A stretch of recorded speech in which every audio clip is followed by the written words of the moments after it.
महाराष्ट्र में लोकसभा चुनाव के बाद सभी पार्टियां विधानसभा चुनाव की तैयारी में जुट गई है। लोकसभा चुनाव में महायुति गठबंधन को 48 में से सिर्फ 17 सीटें मिली है।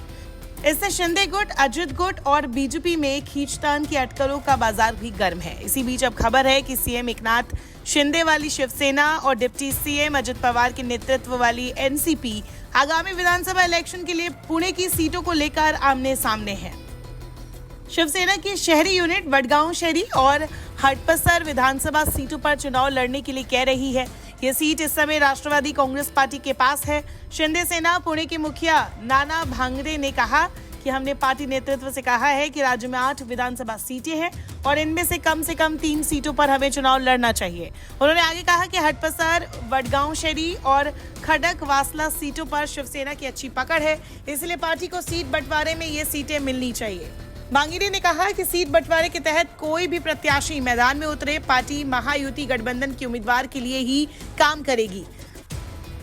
इतना ही नहीं, नाना भांगरे ने आगे कहा कि शहर में अपनी ताकत के बावजूद शिवसेना ने शहर में किसी भी सीट पर चुनाव नहीं लड़ा। वही अलायंस के दूसरे सहयोगियों को 8 सीटों पर चुनाव लड़ने दिया।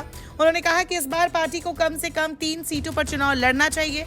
यहाँ पर पार्टी की पकड़ काफी मजबूत है। भांगरे ने आगे कहा कि एकनाथ शिंदे की शिवसेना ने अभी हुए लोकसभा चुनाव के दौरान गठबंधन के साथी उम्मीदवारों को काफी वोट दिए हैं और विधानसभा चुनाव की तैयारियां भी शुरू कर दी है। वही जानकारी के मुताबिक एनसीपी पुणे के कार्यकारी अध्यक्ष प्रदीप देशमुख ने कहा है कि अलायंस की शहरी यूनिट के अंदर हर एक राजनीतिक दल उन सीटों में दिलचस्पी दिखा सकता है जिन पर चुनाव लड़ना चाहता है। हालांकि आखिरी फैसला गठबंधन के बड़े नेता ही लेंगे। उन्होंने आगे कहा कि इस बात पर सभी राजी हुए हैं कि किसी भी पार्टी के नेता अपनी सीट बंटवारे की मांगों का खुलासा नहीं करेंगे और किसी भी मुद्दे से बचने के लिए सभी को इसका पालन करना चाहिए। प्रदीप देशमुख इतने पर ही नहीं रुके। उन्होंने आगे कहा कि वडगांव शहरी और हडपसर सीटों पर इस समय एनसीपी के विधायक हैं और ये तो साफ है कि पार्टी इन सीटों पर अपना दावा करेगी। उन्होंने आगे कहा कि एनसीपी की खड़क वासला सीट पर भी अच्छी पकड़ है। पिछले विधानसभा इलेक्शन में एनसीपी इस सीट से बस मामूली अंतर से हार गई थी। मतलब साफ है कि विधानसभा चुनाव को लेकर शिंदे और अजित गुट में अनबन देखने को मिल सकती है। राज्य में हाल ही में हुए लोकसभा चुनाव में शिंदे गुट को 7 सीटें मिली थी, वही अजित पवार को सिर्फ 1 सीट मिली। बारामती जैसी हॉट सीट जो शरद पवार और अजित पवार दोनों के लिए साख का सवाल था, वहां अजित पवार को बड़ा झटका लगा। इसी के बाद माना जाने लगा कि गठबंधन में आगे जाकर अजित पवार का दबदबा कम हो सकता है और शिंदे गुट और अजित गुट में अनबन भी हो सकती है।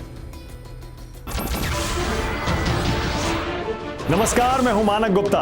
अगर आपको हमारा ये वीडियो पसंद आया हो तो इसे लाइक और शेयर जरूर करें और हाँ, हमें सब्सक्राइब और फॉलो करना ना भूलें ताकि आप देश और दुनिया की कोई खबर मिस ना करें। तो जुड़े रहिए हमारे साथ और देखते रहिए न्यूज़ 24।